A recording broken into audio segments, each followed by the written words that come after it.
Students, आज हम जानेंगे जॉइंट वेंचर के बारे में। इससे पहले हमने पार्टनरशिप देखा। पार्टनरशिप में क्या होता है? पार्टनरशिप में दो से ज़्यादा लोग मिलकर एक बिज़नेस शुरू करते हैं और जो भी प्रॉफिट या लॉस होता है बिज़नेस का उसको इक्वली या फिर प्रॉफिट शेयरिंग रेशो अगर गिवन है तो उसमें डिवाइड करते हैं। तो सबसे पहले हम ये देखेंगे कि what is joint venture. Joint venture is a business venture. ये एक बिजनेस की तरह ही है जिसमें दो से ज़्यादा पार्टीज मिलकर एक स्पेसिफिक बिजनेस डील को करने के लिए और प्रॉफिट और लॉस को शेयर करने के लिए वो स्टार्ट करते हैं। क्या मतलब है इसका? जॉइंट वेंचर एक ऐसा बिजनेस है जो दो से ज़्यादा लोग मिलकर शुरू करते हैं और एक पर्टिकुलर काम करने के लिए। कौन सा पर्टिकुलर काम हो सकता है ये? जैसे कि कोई बिल्डिंग कंस्ट्रक्शन का काम है या फिर कोई पुल बनाने का काम है। उन्होंने मिलकर शुरू किया, जैसे ही वो पुल बन जाएगा या जैसे ही वो रोड बन जाएगी उसके बाद ये जॉइंट वेंचर ख़त्म हो जाता है। जैसा कि मैंने लिखा भी है यहाँ पे कि एक तो स्पेसिफिक डील के लिए, only for a specific deal ये जॉइंट वेंचर स्टार्ट होता है। और उसके अलावा ये टेम्परेरी पार्टनरशिप है क्योंकि काम होने के बाद ये पार्टनरशिप जो स्टार्ट की गई थी वो ख़त्म हो जाती है। इसकी जो पार्टीज होती हैं जॉइंट वेंचर में उन्हें को वेंचरर्स कहा जाता है और को वेंचरर एक पर्टिकुलर प्रॉफिट और लॉस की रेशो में प्रॉफिट्स या लॉस को बांटते हैं और अगर कुछ गिवन नहीं है तो उसको इक्वली बांटते हैं। इसके अलावा कोई भी दो ऑर्गेनाइजेशन जॉइंट वेंचर का पार्ट हो सकती हैं। वो प्राइवेट कंपनी भी हो सकती है, पब्लिक कंपनी भी हो सकती है, फॉरेन कंपनी भी हो सकती है।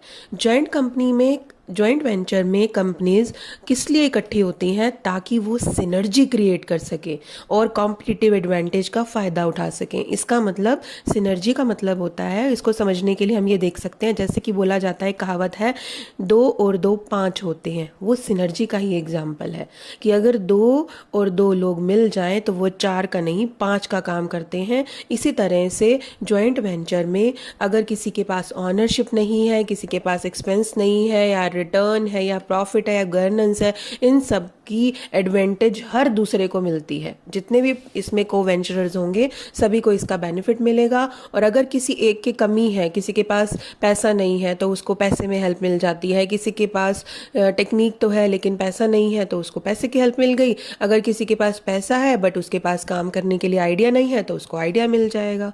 इसके कैरेक्टरिस्टिक्स देखते हैं और क्लियर हो जाएगा। सबसे पहले है कि ये टेम्परेरी पार्टनरशिप है क्योंकि काम होने के बाद ये पार्टनरशिप खत्म हो जाती है। It comes to an end when the particular deal is over. अगर हमने रोड कंस्ट्रक्शन का काम शुरू किया है, रोड बनते ही ये पर्टिकुलर डील खत्म हो जाएगी।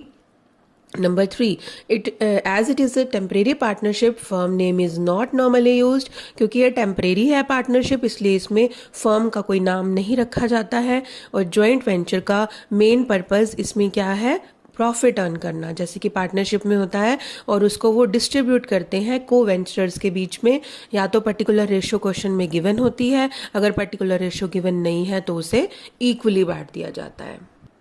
फिफ्थ पॉइंट में the work of the business is done और परफॉर्म बाय ऑल को-वेंचरर्स और by any one of them acting for all. इसका मतलब ये होता है कि बिजनेस में, जो जॉइंट वेंचर में बिजनेस है उसमें काम या तो सारे ही करते हैं, कई बार ऐसा भी होता है सारे नहीं करते हैं, एनी वन, कोई एक या और ज़्यादा, कुछ लोग ही इसमें काम करते हैं और सभी के बिहाफ पे करते हैं, जैसे कि पार्टनरशिप में होता है। Number 6, accounts are not maintained on the basis of going concern concept। Next point हम डिस्कस कर रहे थे, accounts are not maintained on the basis of going concern concept. Going concern concept का मतलब है कि हम ये मान के चलते हैं कि बिजनेस लंबे टाइम तक चलता रहेगा। क्योंकि ये टेम्परेरी पार्टनरशिप है तो इसमें ऐसा हम नहीं एज्यूम कर सकते हैं, तो इसीलिए इसमें गोइंग कंसर्न कंसेप्ट को फॉलो नहीं किया जाता है। 7th, no distinction is made between the capital and revenue expenditure. Capital expenditure जो लॉन्ग टाइम के लिए किए जाते हैं, रिवेन्यू एक्सपेंडिचर जो विद इन 1 ईयर के लिए किए जाते हैं, जो रूटीन के एक्सपेंसेस होते हैं। नॉर्मली हम अगर अकाउंट्स बनाते हैं तो उसमें हम कैपिटल और रिवेन्यू एक्सपेंडिचर को अलग अलग करते हैं, लेकिन जॉइंट वेंचर के अकाउंट्स बनाते हुए हम दोनों को अलग नहीं करते हैं। दोनों ही एंट्रीज इकट्ठी जॉइंट वेंचर अकाउंट में होती हैं।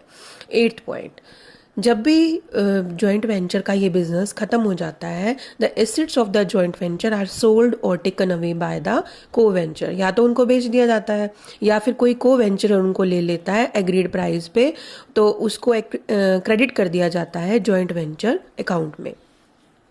9th पॉइंट है, a joint venture is entered between 2 और मोर पार्टीज टू क्रिएट सिनर्जी। ये मैंने अभी आपको बताया था कि सिनर्जी मतलब 2 और 2 5 होते हैं। तो अगर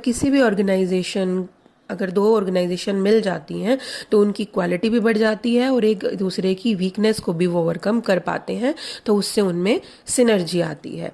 और लास्ट पॉइंट है, there is no separate governing body which regulate the activities of joint venture. कोई अलग से गवर्निंग बॉडी इसके लिए नहीं बनाई गई है, जॉइंट वेंचर के लिए अलग से कोई बॉडी नहीं है, इसमें पार्टनरशिप एक्ट को ही फॉलो किया जाता है।